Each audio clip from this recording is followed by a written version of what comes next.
Bueno, pues buenas tardes a todos nuestros seguidores de estas tertulias. Hoy tenemos nuestra primera tertulia del año con nuestro invitado desde Querétaro, el maestro Leonardo Ríos Vázquez, que es maestro en estudios históricos y especialista en comunicación política por la Universidad Autónoma de Querétaro. Las líneas temáticas que aborden sus investigaciones giran en torno a las instituciones de seguridad pública, Fuerzas Armadas, espionaje, comunicación social e historia política. Su más reciente publicación se titula Bernardo Reyes, un maestro de espías al servicio de Porfirio Díaz, la cual puede consultarse en la revista Estudios de Historia Moderna y Contemporánea de México del Instituto de Investigaciones Históricas de la Universidad Nacional Autónoma de México en su número 68. Recientemente fue galardonado con el premio Gastón García Cantú en la categoría de maestría de la edición de premios 2024 que otorgó el Instituto Nacional de Estudios Históricos de las Revoluciones de México por su contribución a los estudios historiográficos centrados en la temporalidad reforma liberal al porfiriato. Y actualmente funge como consultor en agencias de publicidad y colabora en proyectos de divulgación histórica en medios de comunicación locales. Y bueno, bienvenido, maestro Ríos. Y como verán enseguida los que nos están viendo, es un tema realmente original, creo yo. Sí se ve entonces estas series eh, que hay internacionales especialmente. Obviamente decayó el tema después de la Guerra Fría, creo yo, pero de todos modos siguen estando las plataformas de streaming, series, aunque sea cortas, pero que tienen que ver ya con el no espionaje. Pero aquí nos vamos a remontar a la historia del espionaje en México, que es un tema yo creo que altamente apasionante. Pues lo dejamos con la palabra, maestro. Muchas gracias, Fabiola, por la invitación y por el espacio para que yo tenga oportunidad, pues, eso, de hacer difusión de este trabajo. Y sí, realmente, como comentas, el espionaje es uno de estos temas que siempre causa interés, ¿no? Mucho, por ejemplo, en la literatura, en la novela, es un tema bastante recurrente, porque, bueno, tiene ahí todo un tema de drama, de acción, incluso. Entonces, bueno, siempre ha sido un tema bastante socorrido, pero ya cuando lo aterrizamos justamente al tema de la historia, de la historiografía, es ahí donde ya la cosa se empieza a complicar, porque, pues como sabes, toda investigación histórica se tiene que sustentar con fuentes y muchas veces estas fuentes, pues, son difíciles de localizar, quizá, o inclusive, pues, podemos correr con los escenarios donde, pues, la evidencia puede haber sido destruida, alterada.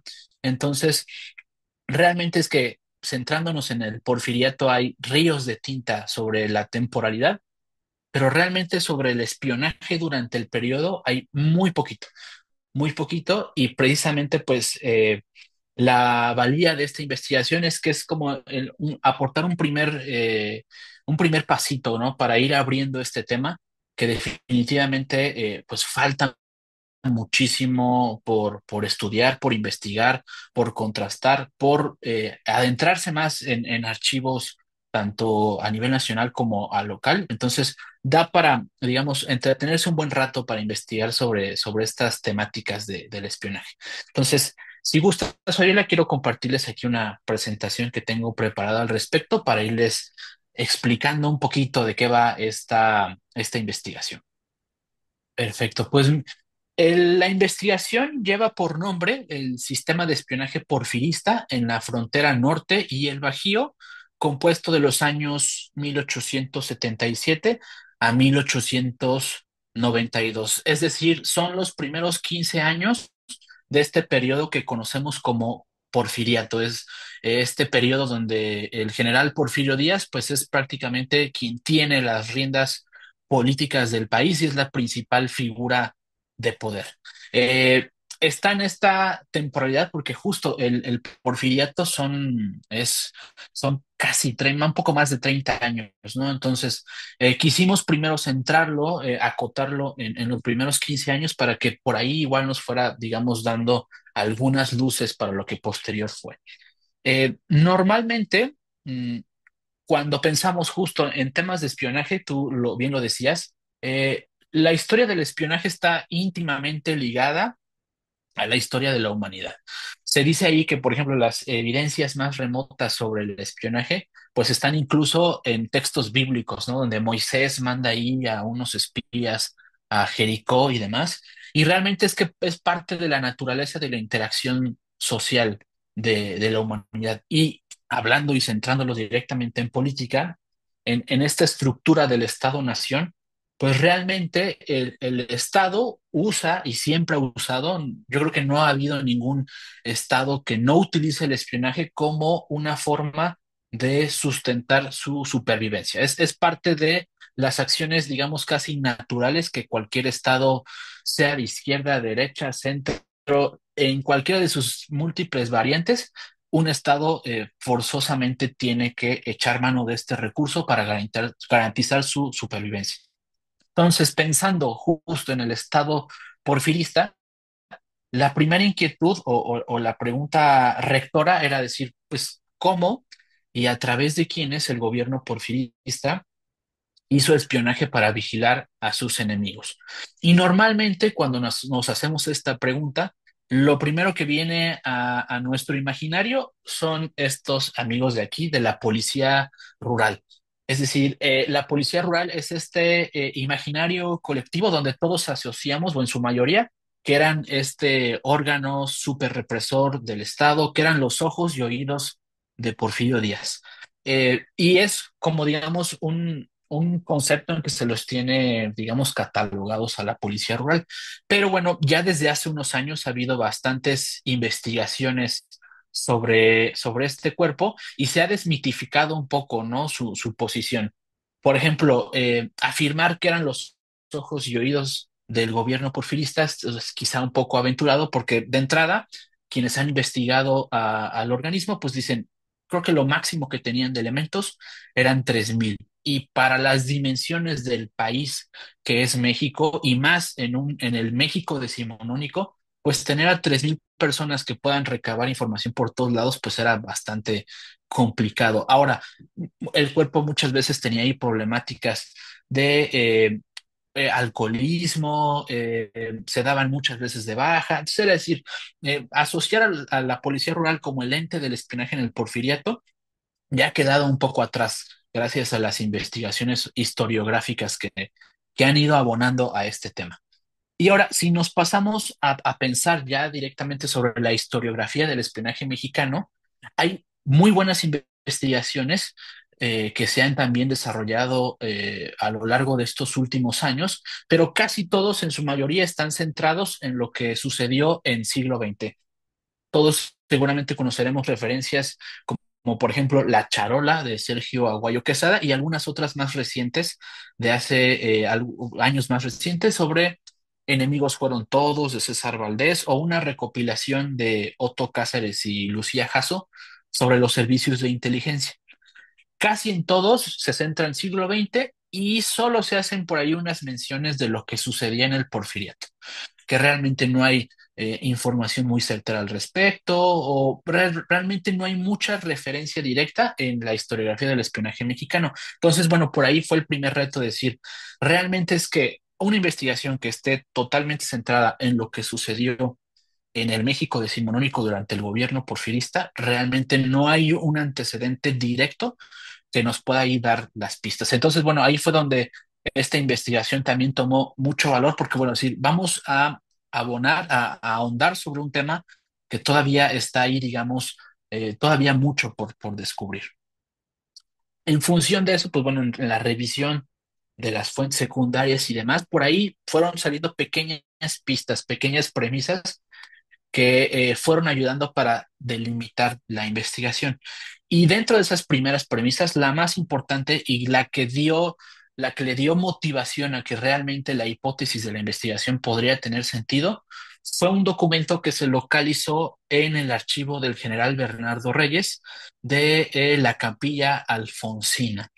Recordemos que Bernardo Reyes fue gobernador de Nuevo León desde 1885 y prácticamente hasta 1909. Es decir, él era una de las figuras principales del gobierno porfirista y bueno, a entrado siglo XX, pues prácticamente era uno de los posibles candidatos para sustituir a Porfirio Díaz en la presidencia. Entonces era uno de estos hombres fuertes del sistema Bernardo Reyes y con quien confiaba totalmente Porfirio Díaz y además de que estaba encargado de gestionar políticamente y económicamente la frontera del noroeste, que pues por su importancia con la frontera con Estados Unidos y demás, pues era vital para el gobierno tenerlo ahí.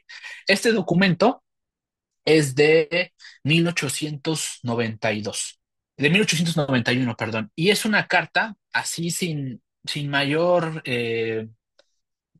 disfraz, es una comunicación bastante abierta, donde Bernardo Reyes le está informando a Porfirio Díaz, y cito aquí textualmente parte del documento que dice, de la Tesorería del Estado de Nuevo León, he mandado a pagar algunos gastos para el espionaje y demás que tenemos establecido en Estados Unidos. Mandé a pagar un giro de 200 pesos y otro de $25 americanos a Eugenio Iglesias de Laredo, Texas, y otro de $50 americanos también de León Obregón de San Antonio y 35 de la propia moneda a la agencia Boilán de Nueva Orleans. También 296 pesos que he dado a los hombres que tengo que mandar al otro lado del río. Este documento es súper importantísimo porque de entrada está afirmando que el gobierno mexicano tiene montado una cuadrilla de espionaje en Estados Unidos. De entrada, normalmente siempre creemos que Estados Unidos es el gran centralista del espionaje y nos tiene espiados siempre a todos, pero bueno, aquí en este periodo el gobierno mexicano tenía una cuadrilla de espías en Estados Unidos. Y además, otro punto súper importante de este documento es que menciona el nombre de los espías y menciona la cantidad que se les pagaba para dichas acciones, ¿no? Entonces es súper revelador. Este documento se centra dentro del contexto de que el gobierno porfirista está persiguiendo a un grupo de opositores que están exiliados en Texas. Que normalmente se les asocia a veces como precursores de la Revolución Mexicana, que era el doctor Ignacio Martínez y el periodista Catarino E. Garza, que últimamente Catarino Garza ha sido muy mencionado en estos últimos años porque en el gobierno de el presidente Andrés Manuel López Obrador, pues se hizo todo un esfuerzo para ir a rescatar sus restos y demás. Entonces, bueno, es bajo ese contexto que está este documento y fue lo que nos abrió las ventanas para adentrarnos en el tema. Como les comentaba al final, la idea central de la investigación era sustentar que realmente existía un sistema de espionaje informal que se dedicó a recabar, procesar y explotar información mediante eso, artificios ocultos, con el objetivo de neutralizar, controlar o eliminar las amenazas políticas que buscaban desestabilizar el naciente régimen porfirista. Entendiendo que dentro de estos primeros 15 años fue ese proceso de consolidación que el gobierno porfirista echó mano para que lo después, los otros 15 años posteriores, pues fue prácticamente inamovible. Y que este grupo pues era operado por individuos agrupados en una red sociopolítica donde había militares, policías, diplomáticos y demás funcionarios de distintos niveles jerárquicos, donde al final pues compartían intereses, lealtades en común y sostenían relaciones complejas de poder, básicamente. Además, bueno, también se intenta afirmar que Porfirio Díaz utilizó el espionaje tal cual como un instrumento para deshacerse de esas figuras antagónicas que le hacían cierto contrapeso en el desarrollo de la consolidación de su figura. Y esto sucedió dentro de las tres primeras presidencias de Porfirio Díaz, que es 1877, 1880 y después 1884 a 1892. Y para esta tarea, pues justo Porfirio Díaz se apoyó de espías, agentes secretos, informantes confidenciales, que eran coordinados a su vez por jefes de espionaje, entre los cuales quizá el más importante haya sido el general Bernardo Reyes en estas funciones. Eh, la ruta metodológica que se seleccionó para interpretar y procesar esta información básicamente se sustentó en el paradigma indiciario de Ginsburg, que era pues esto, es a través de la acumulación de evidencias o pequeñas pistas, detalles y signos que nos fueran dando como un acercamiento para esto, para ir construyendo las narrativas de los casos de espionaje. Y ya con la información, pues echó mano del análisis de redes sociales, la prosopografía y el método comparativo, para decir de toda esta información que ya tenemos procesada, pues habrá que compararla, ir detectando nodos y que eso al final nos pueda dar una interpretación, un acercamiento de cómo este ente estaba organizado y cómo funcionaba.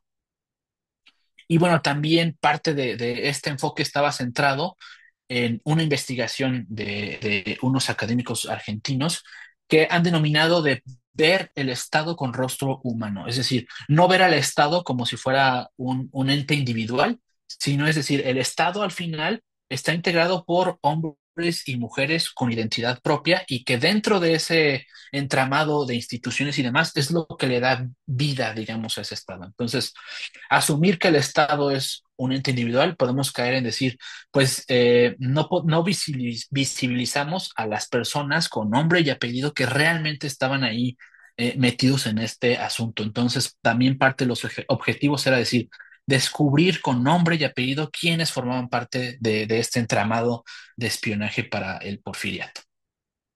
Y bueno, una parte súper importante es que esta investigación se sustentó 100% en fuentes primarias, en archivos documentales.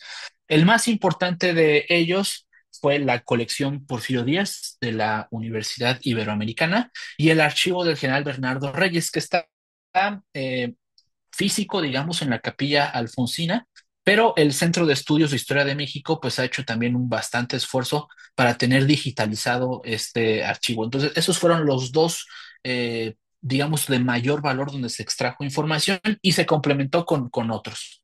También, por ejemplo, la Hemeroteca Digital Nacional de la UNAM, también es una fuente riquísima de periódicos, boletines y demás. Y también se utilizó el archivo histórico de la Sedena directamente en el fondo de cancelados y operaciones, que es este archivo donde vienen los expedientes del personal militar y los partes de las operaciones. También se complementó con el Fondo Rafael Chouzal, que está en la Universidad Nacional Autónoma de México, que para dar un poquito más de contexto, Rafael Chouzal fue el secretario particular de Porfirio Díaz durante muchísimos años. Prácticamente fue también una figura que se mantuvo ahí al lado de Porfirio Díaz más o menos desde 1884 y él al ser su secretario particular, pues también funcionaba como un filtro de información para este tipo de contenidos. Esto también fue muy importante su consulta. Y finalmente también una recopilación clásica de temas del archivo de Porfirio Díaz, que fue la de Alberto María Carreño, que ya él tenía ahí procesada información de los primeros años del Porfiriato. Entonces este fue el entramado de los testimonios primarios que se utilizaron para sustentar la investigación. Y bueno, al final la estructura del estudio nos dio tres apartados. Primero es uno donde se aborda como el contexto histórico del espionaje en ese momento y realmente la parte rica de la investigación sucede en narrar cuatro casos de espionaje. Estos cuatro casos de espionaje son los que después se utilizan para procesar la información y mediante la ruta metodológica extraer pues las interpretaciones. ¿Cuáles fueron esos casos de análisis? El primero es espionaje contra el lerdismo de los años 1877 a 1879. Aquí, la primera presidencia porfirista está a unos meses de que acaba de ocurrir el golpe de Estado de la Revolución de Tuxtepec, donde Porfirio Díaz, digamos, derroca a Sebastián Lerdo de Tejada. Los lerdistas, pues, huyen hacia Estados Unidos y ahí empiezan, pues, a organizar una insurrección con el objetivo de que Lerdo de Tejada pueda recuperar la presidencia. Ahí pues podemos encontrar figuras como Mariano Escobedo, Manuel Dublán y demás. Entonces, ese, digamos, ese grupo político del lerdismo, Porfirio Díaz usa ahí el espionaje para irles dando caza directamente a los que están en Estados Unidos, mientras aquí en México pues está haciendo ese primer esfuerzo de consolidar su primera presidencia. El segundo caso, al que denominamos cacicazgo neoleonés, ese sucede de 1885 a 1887, y ahí se centra ya en la segunda presidencia de Porfirio Díaz, es decir, cuando regresa después de que Manuel González, su compadre, haya dejado ahí la presidencia. Ahí los principales caciques de Nuevo León eran Francisco Naranjo y Jerónimo Treviño, que habían sido pues aliados importantes de Porfirio Díaz, pero bueno, ya para estas alturas, estos dos personajes pues también empiezan a sentirse con el derecho de que pues, en algún momento pueden ocupar la presidencia, y eso a Porfirio Díaz pues no le hace mucha gracia. Y entonces ahí manda a Bernardo Reyes a Nuevo León para que los nulifique y tome el control de la frontera del noreste. Entonces ahí se echa todo el andamiaje del espionaje para ir desarticulando estas redes de poder de los neoleoneses y particularmente del grupo gonzalista que, digamos, apoyaba a Manuel González. El tercer caso también sucede en esa misma presidencia y es sobre un cacique, un viejo liberal, el general Trinidad García de la Cadena, un militar siempre rebelde, también con la misma premisa, llega a un punto donde él se siente con el derecho de querer ser presidente, y la única forma decimonónica de ese momento que se podía utilizar para querer competir el poder, pues era armar una insurrección, cosa que tampoco a Porfirio Díaz le hace mucha gracia, y vuelve a echar el mismo andamiaje para neutralizar al cacique zacatecano, para pues tratar de eliminarlo. Y el último caso, que es el del constitucionalismo, es este grupo de opositores que comentaba al principio, y eso sucede de 1886 a 1892. Las principales figuras es el doctor Ignacio Martínez, un antiguo aliado de Porfirio Díaz también, y un joven periodista, Catarino Erasmo Garza. Ellos al final, cuando empiezan a ver que Porfirio Díaz se está reeligiendo demasiadas veces, pues ellos ven que el plan de Tuxtepec, que realmente había sido el que había llevado a Porfirio Díaz al poder, pues bajo la premisa de la no reelección prácticamente estaba violado, y eran liberales bastante puros y radicales. Dicen, nosotros estamos exiliados en Texas y queremos armar una insurrección". Entonces igual se vuelve a hacer lo mismo, se echa todo el andamiaje del espionaje para nulificar a ese grupo, y no se llega al final. El gran objetivo de esto es que no ocurra una revolución a gran escala que busque derrocar a Porfirio Díaz.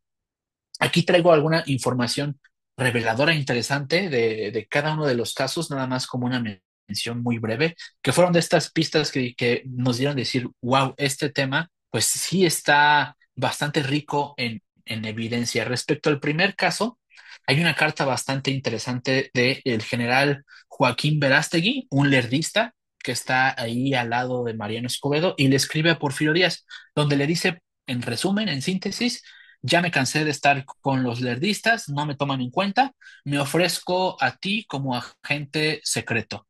Yo me voy a seguir haciendo pasar como lerdista, pero cualquier información que yo tenga te la voy a comunicar por correo. Mándame una clave secreta para la comunicación, y toda información que me envíes que llegue a una casa comercial en San Antonio.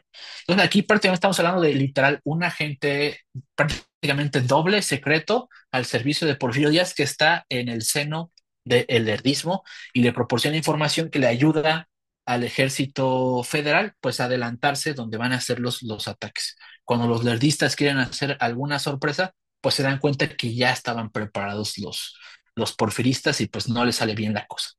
El segundo caso, también hay una carta muy interesante del general Hipólito Charles. Él es comandante de la Gendarmería Fiscal en Coahuila, y ese es de 1885. Y ahí el general Hipólito le dice a Porfirio Díaz que tiene armado una policía secreta reservada, que tienen conocimiento de estas tácticas de contrabandistas y que están vigilando a Jerónimo Treviño y a Francisco Naranjo, que están comprando armas. Como esta policía secreta al final está armado por ex contrabandistas, pues conocen todo el tema de estas transacciones del mercado negro y le está dando informes a Porfirio Díaz de que tiene esta información. Inclusive da adelantando como que pues necesita robustecer este cuerpo para tener mayor información.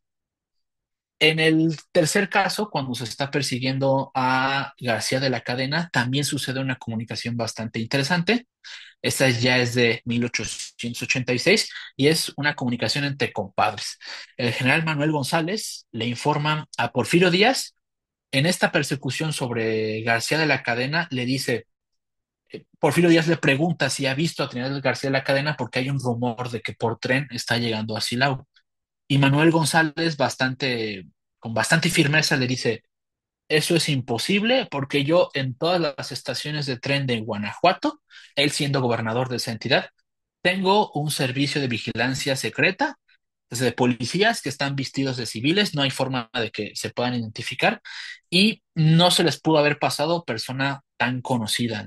Entonces, afirma él que dentro de las estaciones tiene gente que está vigilando las entradas y salidas de pasajeros. Y en el caso del caso cuarto del constitucionalismo, hay otra carta de Bernardo Reyes a Porfirio Díaz de 1891, donde el propio Bernardo Reyes está haciendo espionaje dentro de su propio regimiento del ejército, porque empieza a ver que hay ciertos militares que están, pues digamos, aliados con el grupo que intenta insurreccionarse. Entonces, el espionaje también aquí nos da una entrada de que no nada más se hacía externamente hacia el enemigo, sino también que internamente, dentro de los que se asumían como porfiristas, pues se hacía una vigilancia para determinar pues si sí eran personas realmente de su confianza. Entonces tenemos este gran panorama de los casos de espionaje con evidencia bastante nutrida. Y pues al principio nosotros podíamos creer que esta evidencia pues hubiera sido difícil de encontrar o que estuviera en clave, pero la mayoría está así en cartas tal cual y muy pocas, sí hay muy pocas donde hay que tienen clave, que tienen una clave secreta, pero varias de esas ya están ahí decodificadas, pero la mayoría es así tal cual, puño y letra mencionando estos conceptos, como el primer ejemplo que mencioné, donde sin mayor tapujo se menciona que tienen grupos de espías con cierta paga y en Estados Unidos. Después de toda esa información que procesamos, pues hicimos una construcción de lo que pudo haber funcionado este organigrama del sistema de espionaje y aquí a simple vista pareciera un monstruo así de muchos tentáculos, donde prácticamente es la infraestructura justo del Estado porfirista, donde está la presidencia, las secretarías de Estado, los gobiernos locales y puntos muy importantes, los gobiernos extranjeros también contribuyen a estas labores de espionaje, principalmente el de Estados Unidos. Hay sheriffs tejanos, policías en Laredo que están contratados por el gobierno mexicano para darles información. Incluso hay evidencia de jueces estadounidenses que están comprados por el gobierno mexicano para darles información. Y también un dato muy revelador es que parte de este sistema, de lo que pudiéramos creer que además son los organismos gubernamentales, también hay una parte muy importante que está centrada en estas actividades sobre la población partidaria, es decir, ciudadanos que no pertenecen al gobierno, pero que son afines al régimen porfirista. Y aquí hay cuatro sectores que se identifican bastante. Uno es el gremio comercial. En muchos de estos casos, casas comerciales funcionaban como centros de comunicación secreta. Muchas veces los espías mencionaban eso, que les mandaran cartas con doble sobre y que llegaran a esas casas para que no levantaran sospechas. Entonces, pues estaban ahí también coludidos a muchos empresarios, comerciantes en estas comunicaciones secretas. También hay otro gremio muy identificado, es el periodístico. Al final el periodista está ahí interactuando en las entrañas del poder del Estado y hay evidencia también de muchos periodistas que funcionan como espías para los porfiristas. En el documento que mostraba al principio, donde Bernardo Reyes dice que León Obregón está en San Antonio haciendo espionaje, pues León Obregón era un periodista que tenía un periódico llamado El Cronista en Texas, y a la par de su labor como periodista, vigilaba a los enemigos del régimen.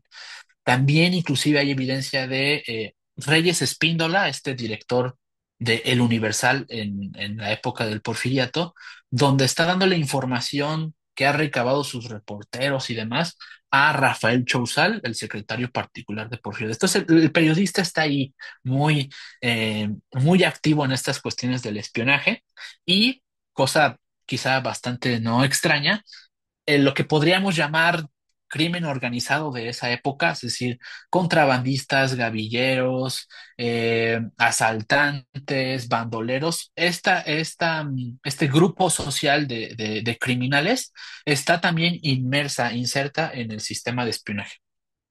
Parte como de las tácticas que los porfiristas usaban era contratar contrabandistas para que se infiltraran en ciertos grupos, haciéndose pasar como contrabandistas para recabar información.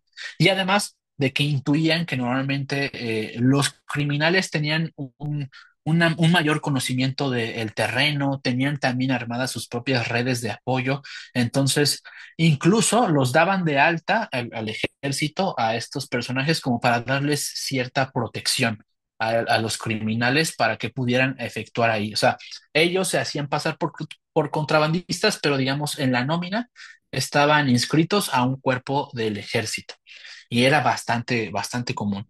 Y la sociedad, digamos, común partidaria, pues está muy presente. Hay un caso así muy interesante que sucede en la primera presidencia de Porfirio Díaz. Es un guitarrista, un concertista de apellido Alarcón. Él, pues eso, es un artista, se dedica a dar conciertos en distintas ciudades y él es, en esencia, un espía de Porfirio Díaz. Él se ofrece al presidente para decirle: yo me ofrezco a que en cada concierto donde yo vaya y en los círculos donde yo me relaciono, le voy a pasar información de qué personas sospechosas están ahí asistiendo a mis conciertos. Y manda informes bastante largos y complejos, es decir, aquí estaba el coronel tal, que decía tal cosa, y entonces en esa época a lo mejor uno no se imaginaba, iba a un concierto de guitarra y se imagina que el guitarrista es el que te está espiando, pero entonces está muy marcado también gente partidaria, no inscrita en ninguna nómina de gobierno, pero que por su propia cuenta, por su compromiso con la figura de Porfirio Díaz, funcionan como espías. De esta información, pues para determinar qué tanta veracidad en este organigrama que se propone, pues vemos que cada una de estas unidades, que es desde la Presidencia de la República, cuerpos de fuerza estatal, legislaturas locales y demás, podemos ver que haciendo este método comparativo, pues casi el 82% de la actividad y presencia de acciones de espionaje que se analizó, pues se movía en estas unidades del Estado. Y también quisimos abordar de decir, bueno, ¿qué tácticas de espionaje aplicaba este grupo, ¿no? Para determinar un modelo de espionaje. Y se detectaron 18 acciones muy particulares que van desde las clásicas, que es intercepción de correspondencia, vigilancia secreta de ciertas personas, infiltración de personas en grupos, colocación de informantes, chantaje, presión, mentiras, robos, es decir, todas las tácticas poco morales del espionaje están aquí, ¿no? La utilización de sistemas de encriptación para los mensajes, etcétera. Entonces se determinó ahí cuáles eran las que se presenciaban en los casos de espionaje y al final, pues se llegó a la conclusión de que es un modelo pues bastante tradicional del esquema de espionaje decimonónico.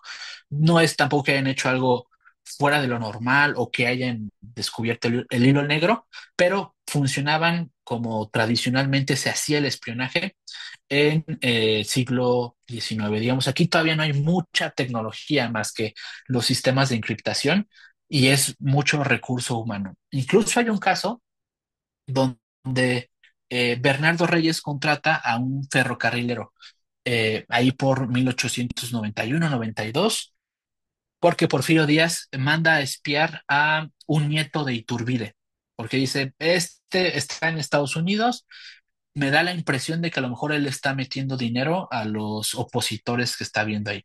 Lo manda a espiar y el ferrocarrilero narra en su informe que literal contrató el vagón de al lado, que hizo un hoyito, metió una bocina para escuchar lo que hablaban. Entonces, esto es muy arcaica, inclusive la tecnología que usan, y se sustenta mucho en el recurso humano, ¿no? Además, pero bueno, es siglo XIX, no había tampoco mucho que pedirles a los porfiristas para el espionaje. Después también, con toda esta información, lo que se hizo fueron armar bases de datos por casos, identificar quiénes eran los espiados y quiénes eran los espías, y en función de eso, pues determinar cuáles eran sus ocupaciones, su origen. Esto es muy en la temática de la metodología de la prosopografía para determinar y crear niveles de nodos, nodos primarios, secundarios y determinar su nivel de importancia en los casos de espionaje. Entonces, en la investigación también tenemos procesada esta información de bases de datos de los espías, a qué se dedicaban, y nos da como resultado pues tener ya visualmente una gráfica de nodos de redes sociales de cómo era este sistema por caso, ¿no? Porque obviamente no es un sistema formal, es informal y se va creando ahí conforme las necesidades lo marcan.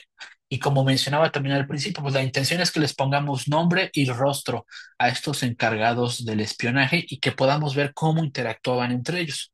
También con esta vista podemos ver aquí, por ejemplo, que hay ciertos nodos que tienen mayor actividad que otros. En este caso, Servando Canales, en el primer caso, como ejemplo, de 1877 a 1878, vemos a Servando Canales, cacique de Tamaulipas, y Plácido Vega. Plácido Vega también es un personajazo, es un agente secreto nato. Él, de hecho, en los tiempos de la intervención francesa, es enviado por Benito Juárez a San Francisco a hacer espionaje para comprar armamento y demás. Entonces, el general Plácido Vega es un súper expertazo en temas de espionaje en este momento y podemos ver que justamente ellos dos son los que tienen mayor interacción. Y aquí usamos una categoría que se denomina maestro de espías, que es como para identificar a un jefe de espionaje para, sobre esa misma red, irla acotando y checar sus propias redes individuales. Por ejemplo, en el caso de Plácido Vega, tenía como contratado como uno de sus espías más eficientes un personaje que se llamaba Julius Tucker y era un coronel del ejército estadounidense. Entonces, nos vamos también quitando cierto dejo de que, te digo, los estadounidenses siempre tienen como acaparado súper el tema de espionaje, pero bueno, acá también se tenía armadas robustas redes de espionaje. Y entonces en función de eso también determinamos las redes de espionaje de los maestros de espías en particulares. Y obviamente entre más lo vamos entrando, ahí es donde ya es más difícil ir detectando la identidad de los agentes directos, porque ya muchas veces en las comunicaciones no se mencionan nombres por temas de seguridad y por mantener como la secrecía de la información, pero vamos también acotando. Entonces, nos da para que haya un sinfín de personas que puedan contribuir. Por lo menos en el primer caso, detectamos 200 personajes que están involucrados en temas de espionaje, en ese caso en específico. Entonces, esa misma ejercicio se hizo en cada uno de los casos y al final, pues fue lo que nos da las conclusiones y reflexiones al respecto. Y bueno, la primera pregunta es, ¿espionaje o inteligencia? Al final, como este sistema, pues, digamos, está en las entrañas informales de las reglas políticas del sistema, pues es un ente informal, tal cual. No, en ese momento todavía no hay ningún organismo que esté constituido legalmente para que haga estas funciones. Es totalmente informal y por eso es espionaje. Cuando es inteligencia, pues ya es lo que, por ejemplo, sucedió en el siglo XX, que ya son oficinas o agencias que se instruyen tal cual, hay agentes, hay nómina, todo está, digamos, con cierto sustento legal. En el espionaje no hay reglas, es totalmente a como se vaya dando, entonces se vuelve así un monstruo con muchos tentáculos.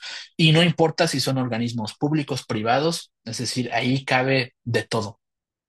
Y aquí esta afirmación encaja sobre una teoría de un estudioso de temas de espionaje, de apellido Juárez, que dice, en realidad, cuando hablamos de temas de espionaje, es que cualquier persona puede ser un espía sin saberlo. Yo puedo estar teniendo alguna amistad y a lo mejor esa amistad es una amistad falsa, me está chantajeando, me está mintiendo, me está extrayendo información y yo indirectamente, sin saberlo, puedo estar dentro de una red de espionaje pasando información. Entonces, realmente es que en temas de espionaje el número del universo de personajes involucrados se multiplica porque realmente es que cualquier persona puede ser un espía de alguien sin siquiera tenerlo en conocimiento. Y también un dato muy importante que se detectó es que al final Porfirio Díaz pues funcionó como su propio coordinador del sistema de espionaje. No precisó de alguien que le echara la mano en esto. Siempre asociamos, no sé, por ejemplo, al secretario de Gobernación como la figura que se encarga de esto. Aquí no, Porfirio Díaz, en todos los casos, él está en el centro de la interacción. Él puede estarse mandando cartas con un general de división a como con el guitarrista. Él recibe toda la información, él recibe, la procesa, incluso dice, no importa si la información es real o no, pero mándenme toda la información, quiero partes diarios y él mismo va distribuyendo órdenes, va coordinando a sus jefes. Entonces él se encargaba 100% de esto. Y bueno, al final el México decimonónico tenía mucha experiencia de esto por pues todo el periodo de guerras del México independiente. Incluso en las memorias de Porfirio Díaz, cuando relata la guerra de Reforma y en Oaxaca, ahí en sus memorias él afirma, ¿no? Que arma un grupo de espías con un relojero, un cartero, un policía para ahí en Oaxaca pues echarle batalla a los conservadores. Y bueno, también se sabe, está documentado que este personaje, ¿no? Juana Catarina, esta cacique en Oaxaca, pues funcionaba muchas veces como espía para Porfirio Díaz en el momento de la guerra y después en los años ya de la consolidación. Se dice, por ejemplo, que Juana Cata vendía cigarros a los soldados conservadores y en los papelitos del papel para los cigarros anotaba lo que escuchaba y era la información que le pasaba a Porfirio Díaz. Entonces, Porfirio Díaz también tenía bastante experiencia en este tema y yo creo que una de sus habilidades que le permitió mantenerse tantos años en el poder fue este sistema que le ayudó a procesar toda esta información y determinar quién le era leal y quién no y cómo mover las piezas. También ese es un detalle interesante del sistema, es que al final es bastante dinámico como las relaciones de poder. Hay veces donde el espiado, en algún caso, puede ser ahora el espía y viceversa. Hay muchas evidencias de gente que había sido espía y de repente años después ya es un porfirista súper puro y él está espiando a sus antiguos compañeros o antiguos espías que se dedicaban a vigilar a los enemigos del porfiriato, al final terminan siendo ellos los perseguidos. Entonces, esto es un movedero de piezas en el tablero conforme a Porfirio Díaz y al grupo en el poder, pues le convenía. Y como ya para ir concluyendo, se determina que al final el sistema pues sí fue eficaz en esos momentos porque a los lerdistas los neutralizó. Ya Lerdo de Tejada ya nunca volvió a figurar, Mariano Escobedo fue detenido y después se convirtió en un porfirista. En el caso de los caciques neoloneses, pues prácticamente los nulificó, les quitó todo el poder político a cambio de beneficios de poder económico. A los García Cardenistas, ahí literal les dio la mano dura de la represión porque ahí los terminó fusilando. Y en el caso de los constitucionalistas, muchos lograron que se exiliaran hacia Cuba, hacia Colombia. Y a la principal figura, Ignacio Martínez, pues fue asesinada en Texas se dice, no hay todavía evidencia tal cual que lo afirme, pero por unos pistoleros que mandó Bernardo Reyes. Cuando terminamos en esta investigación, que es en el 92, pues podemos ver que realmente a partir de 1893 a finales del siglo XIX ya no hubo realmente una insurrección de amenaza seria al porfiriato. Entonces ahí es donde ya empieza el proceso de consolidación, donde ya entra la reelección indefinida. Ya no tiene Porfirio Díaz que negociar si se va a reelegir o no, ya es la principal figura política con el poder y sus principales opositores pues están nulificados, neutralizados o eliminados. Y en el sistema de espionaje, al que vemos como el principal elemento es a los militares. No, como en este caso, contra de lo que se podría creer sobre la policía rural, realmente los militares son los que están aquí en el Guateque, digamos, está ahí súper marcado la presencia del militar, porque además del proceso de la rebelión de Tuxtepec a 1892, es un estado militarista, es decir, los militares son gobernadores, son jefes de aduanas, son alcaldes, son encargados del correo, toda la estructura del Estado, hay mucha presencia de militares y al final, pues la Secretaría de Guerra y Marina, pues tiene sus propias dinámicas de poder, ¿no? Entonces, pues funciona así muy bien como un cuerpo de distribución y procesamiento de información. Y también podemos dar algunas pistas que justo lo que pasa después de 1893 cuando Porfirio Díaz empieza este proceso de desmantelar el ejército para que el ejército ya no tenga tanto poder, pues el propio sistema pues va cayendo en decadencia, ¿no? Va perdiendo ahí su principal activo. Y realmente el único que medio mantiene este esquema de espionaje es Bernardo Reyes. Pero cuando cae en desgracia en 1909, perdón, y Porfirio Díaz lo manda al exilio, pues deja la frontera vulnerable. Y pues ya para los años de la gestación del grupo maderista y de los Flores Magón, pues realmente es que ya no hay un sistema tan complejo y eficaz como al principio, ¿no? Digamos, el sistema también va envejeciendo conforme el régimen lo va haciendo y es por eso que pues ya no logra parar esa insurrección que estalla en 1910. Y bueno, ¿qué oportunidades nos deja este trabajo para el futuro? Pues eso es seguir explorando los otros periodos de la segunda mitad del Porfiriato, podría ser de 1893 a 1908. Y un periodo en específico que esta investigación no toca es qué sucedió en la presidencia de Manuel González, que es de 1880 a 1884, sabiendo que al final está también muy sustentado que Manuel González nunca funcionó como un presidente títere de Porfirio Díaz, tenía él un propio grupo que lo sustentaba y seguramente en ese periodo, pues Manuel González era quien movía los hilos para el espionaje, o quizás no era quizá tan hábil para esos temas como Porfirio Díaz. Entonces falta ahí un tema por abordar. Y además también podemos usar otros enfoques metodológicos como la historia económica, la historia social, para abordar pues temas de gastos, cuánto contribuía, cuánto se gastaba, e investigar casos particulares y locales, ¿no? Como instituciones específicas o acontecimientos y personajes específicos. Por ejemplo, usando a lo mejor la historia familiar y demás, hay un caso que a mí me da mucho interés de un espía de Porfirio Díaz, de Bernardo Reyes, perdón, que es el coronel Luis Cerón.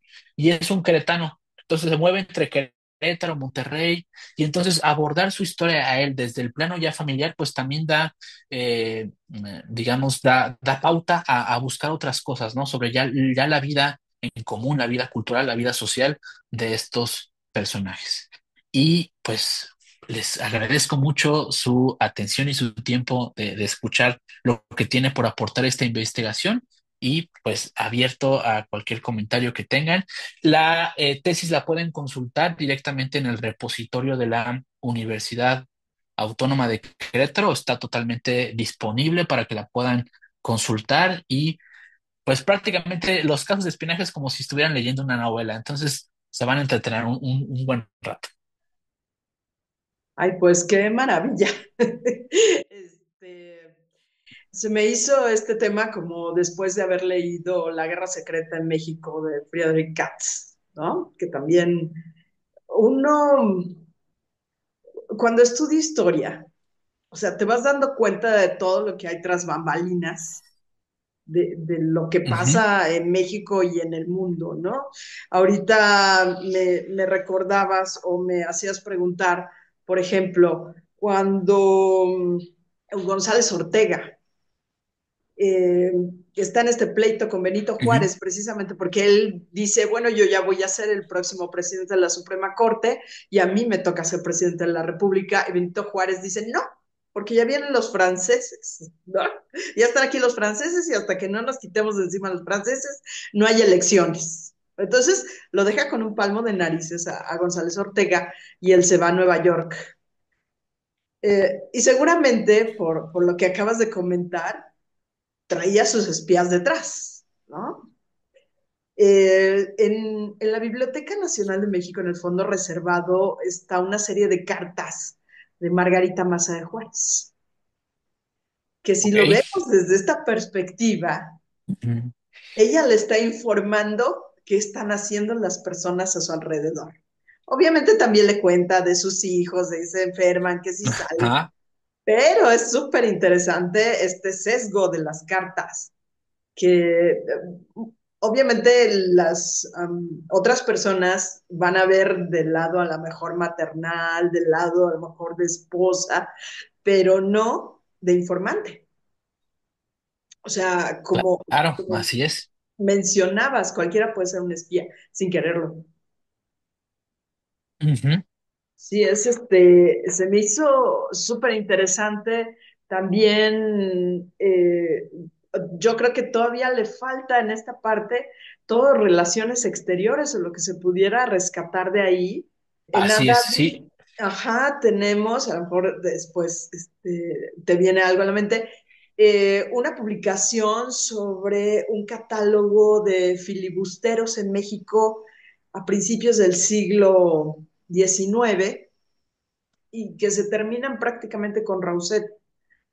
Entonces, ahí ahorita me vino a la mente, seguramente había todo un sistema de espionaje, a lo mejor no tan elaborado como el porfirista y obviamente con tantas subidas y bajadas de gobierno y los centrales y los federales y los liberales y los conservadores, no había como un seguimiento, ¿no? Pero sí ves bien bonito la correspondencia de la Secretaría de Relaciones Exteriores con el gobierno norteamericano especialmente, porque están diciendo, nosotros tenemos noticia, por ejemplo, de Rousset, que está preparando una invasión a México y eso salió en el San Francisco Chronicle, por ejemplo, ¿no? Pues, ¿cómo lo saben? Ujú. O sea, no creo que el cónsul o hubiera tantos cónsules en ese momento. Ahorita me hiciste reflexionar toda esa parte que seguramente era información de espías y tal vez locales, ¿no? De San Francisco en este caso, y que el gobierno mexicano se enteraba y contestaba, ¿no? Entonces, esos expedientes son súper bonitos porque a pesar de que esto es un catálogo, está diaria la contestación, es impresionante. Las idas y venidas de correspondencia entre el gobierno norteamericano, en el caso de Rousseff, por ejemplo, a pesar de que era un ciudadano francés, y el gobierno mexicano. Es súper bonito y seguramente aquí a mí me impactó de entrada esta nómina que tenían de espías, o sea, Así es. Sí, y el tema de los consulados, eh, hay incluso quienes afirman que dicen los consulados son los principales centros de espionaje en el sistema político mexicano del decimonónico y lo que pasó después en la Revolución Mexicana. Y sí, y hay casos muy interesantes y como dices, hay un, una muy buena oportunidad para echarse un clavado profundo en el Genaro Estrada, por ejemplo, porque aquí en la investigación también hay mucha presencia de cónsules, principalmente en Estados Unidos, pero también en La Habana, que están ahí vigilando a los exiliados que están allá, en Guatemala, también en el momento donde hay esta circunstancia de estas fricciones entre el gobierno mexicano con el guatemalteco, pues ahí también los cónsules jugaron un papel importante. En la investigación hay un caso también que a mí me dejó atónico, es de 1877 y es un funcionario de la Secretaría de Hacienda que se apellida Avendaño, seguramente por el apellido de ser como de esta familia oaxaqueña tradicional de por allá. Y él le informa a Porfirio Díaz, dice, está buscando allí un tema de una compra de armamento de los lerdistas y le dice, yo soy muy amigo del cónsul español aquí en Nueva Orleans y el cónsul español tiene muy buen sistema de espionaje por la medio revolución que está sucediendo en Cuba. Entonces, él me prestó a sus agentes y tengo la certeza de que los lerdistas no compraron el armamento que se tenía informado en un principio. Entonces, justo hasta los cónsules de otro país, pues eso, al final son fuentes de información directa entre la relación de ambos países y por ahí también seguramente habrá mucha información interesante. No, claro, pues Cuba es así como un hub, ¿no? Un sitio de Sí, contacto. Cuba para Miami, para todo lo que es el Golfo de México ahora cuestionado, el Caribe, incluso yo creo que también Sudamérica, porque además, pues, o sea, México no es una isla, y ya lo dijo Porfirio Díaz, exacto. tan lejos de Dios, tan cerca de los Estados Unidos, como Ujú, eh, sí, hay una serie de intereses aquí alrededor que se han quedado como muy velados y por eso yo citaba a Katz, ¿no? Porque es ujú. no sé, tal vez el primero, no lo sé, que te está diciendo lo que está pasando con los embajadores durante la revolución, ¿no? Bueno, ese es el que Ujú. conozco más, ¿no? Y luego viene creo que otra que ha de haber sido interesantísimo también durante el gobierno de Lázaro Cárdenas, el pretendido gobierno socialista de Lázaro Cárdenas y los americanos, no sé, se han de haber desmayado, cuando puso la educación socialista, ¿no?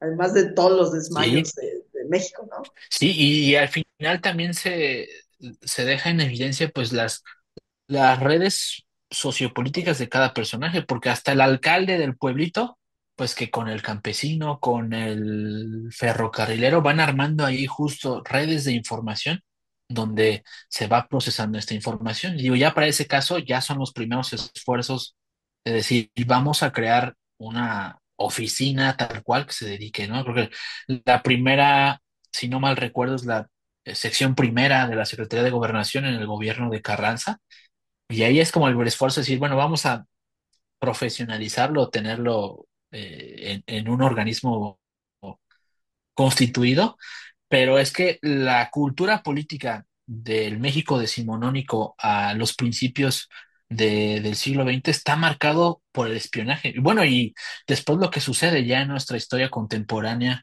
con la DFS, todos estos organismos, parte de la esencia de la política mexicana creo que tiene mucho que ver con este tema del espionaje, con ciertas artimañas, ¿no? Que luego uno puede decir cómo es posible que hagan esto, pero así es como funciona el entramado, las cloacas del poder, dirían unos. Pues sí, es análisis de información, o sea, minería, o sea, data mining, Ujú, ¿no? La ujú, minería de datos, literalmente, de donde lo están sacando.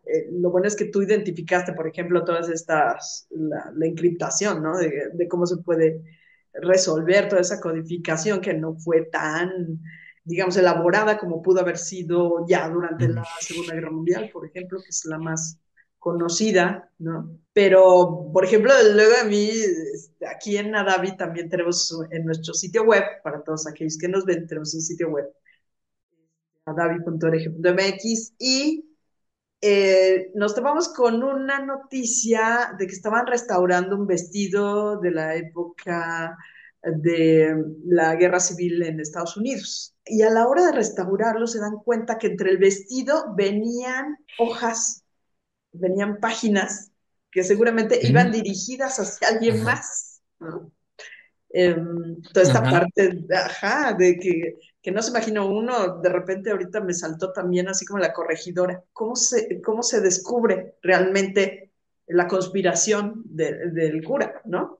A menos de que lo estuvieran proclamando por todos lados, Sí, sí, sí. se supone que son cosas secretas, ¿no? Y de eso no nos enteramos hasta que ya vienen cosas como, no sé si recuerdes, este espía soviético que envenenaron con polonio en Londres, y de ahí empiezan a salir como otras historias de que a otro lo picaron con un paraguas y lo envenenaron y se murió, ¿no? Pero este del polonio sí fue como grave porque pues eso es radiación para todos aquellos que Sí, gusten ya, ya. seguramente las fotos, porque había fotografías de este hombre aislado en una sección de algún hospital en Ujú. Londres, seguramente un hospital militar o algo, pues termina muriéndose por la radiación. Y sí, ahí estamos hablando ya de temas muy complejos, pero eso que comentas me recuerda, hay un caso también documentado de que previo a la intervención estadounidense en México, el gobierno estadounidense había contratado a un pintor de paisajismo y él retrató varias ciudades y localidades en México, ¿no? Con este ultrarrealismo del paisaje en la pintura para que le mandara las pinturas, le compraban las pinturas. En ese caso, pues no era como que fotos satelitales o algo así. Entonces, a través de la pintura y que muchas de las pinturas ya en la guerra se convirtieron pues en esos campos de batalla, pues los estadounidenses les sirvió ese retrato, ese paisaje para darse una idea del terreno. Y antes de la guerra, a este pintor que ya vivía, me parece que en Coyoacán o algo así, un día en la noche llegaron unos asesinos, lo apuñalaron, lo mataron junto con su esposa y ya no hubo cabo suelto. Entonces, sí, el espionaje es así súper, súper peligroso. Puede ser cualquiera, ¿no? Y cómo también lo interesante sería conocer cómo es que tapan como estas evidencias, ¿no? Ay, pues entraron a asaltar la casa, pero ya si le vas rascando, dirías tú, ¿no? Pues no, él vendía información.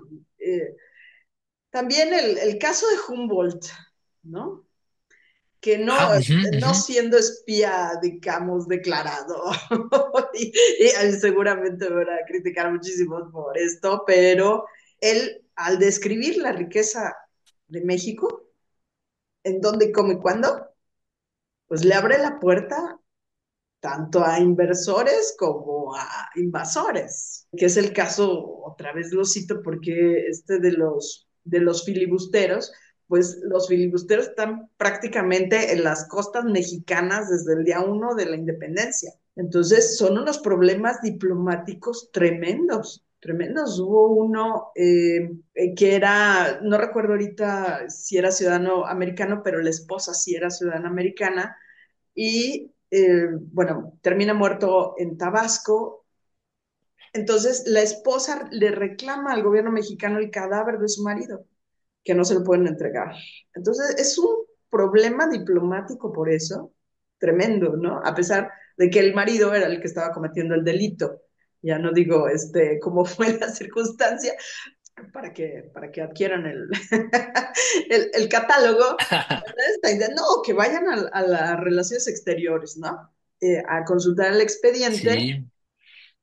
Sí, sí, y creo que esa es realmente también de las partes bonitas de la historiografía, como lo mencionabas hace un momento, por ejemplo, en el caso de las cartas de Margarita Massa o de este documento de literatura de Humboldt, es decir, como un mismo documento realmente es que le puedes sacar jugo dependiendo de la metodología, de la perspectiva, del enfoque, y te va dando información de distinto tipo, un solo documento, ¿no? Entonces, pues eso, siempre hay un sinfín de cosas por interpretar, analizar, y que creo que, bueno, pues como dicen, nunca un tema está por terminado de abordar, ni mucho menos, siempre habrá una nueva perspectiva, algo que se pueda cotejar con el presente y que nos pueda dar nuevas interpretaciones. Entonces, pues es lo bonito de la historia. Sí, sí, me vino a la mente ya para finalizar, Francisco, sí es Francisco Zarco, ¿no? Zarco.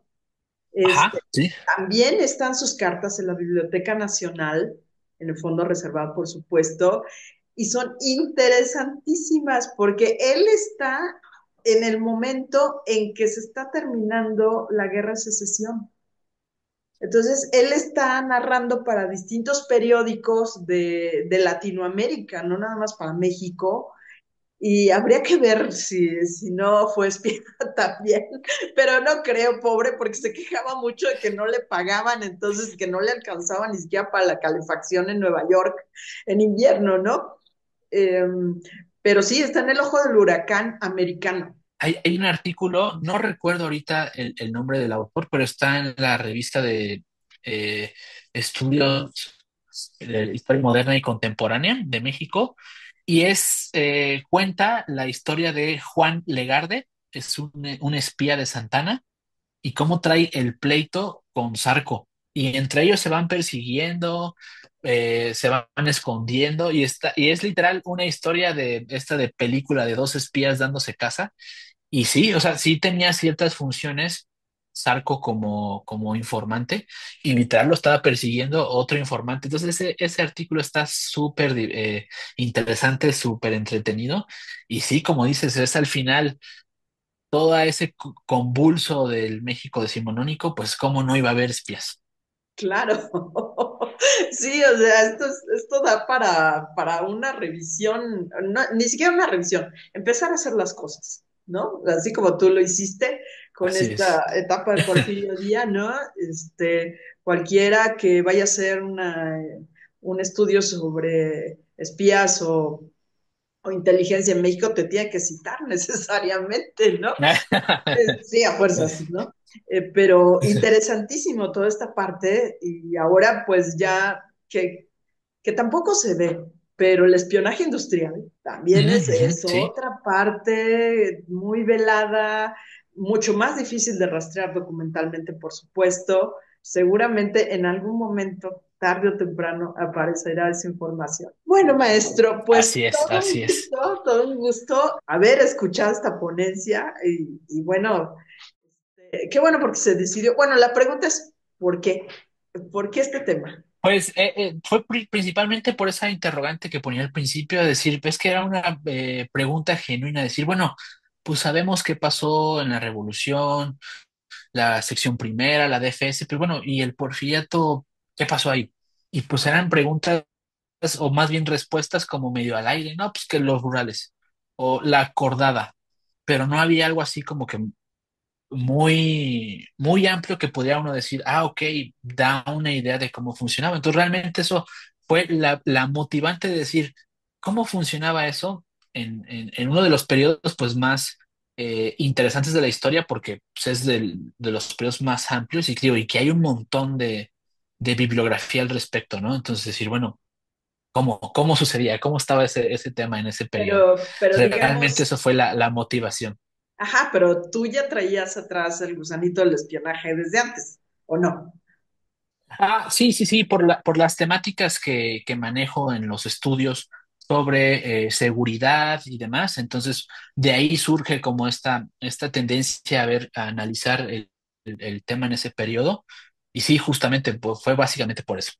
Además, bueno, Ajá. soy comunicólogo, y pues como ahí en el mismo organigrama de este sistema, pues el periodista, el comunicólogo está ahí también muy en la dinámica de de observar el poder. Entonces también es parte interesante desde este lado del gremio.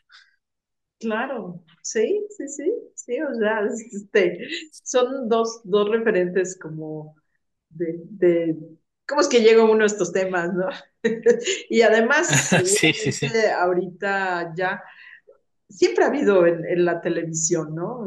Es un tema como que llama la atención, llama mucho la atención Ujú. precisamente porque está tras bambalinas, hacemos toda esa parte de nuestra vida cotidiana, por decirlo así, de lo que se dice en algún lugar y se termina haciendo en otro, ¿no? Muchas gracias otra vez, maestro Ríos, por esta charla y pues todo un gusto y a todos los que nos están viendo, pues aquí pueden poner sus comentarios en el chat y se los pasamos al maestro con mucho gusto. Muchas gracias, Fabiola. Muchas gracias a David por el espacio y la oportunidad. Un gusto charlar con ustedes. Y bueno, esperemos tampoco que sea la última vez. Muchas gracias también por todo el esfuerzo que realizan con el tema de la difusión y el trabajo que hacen.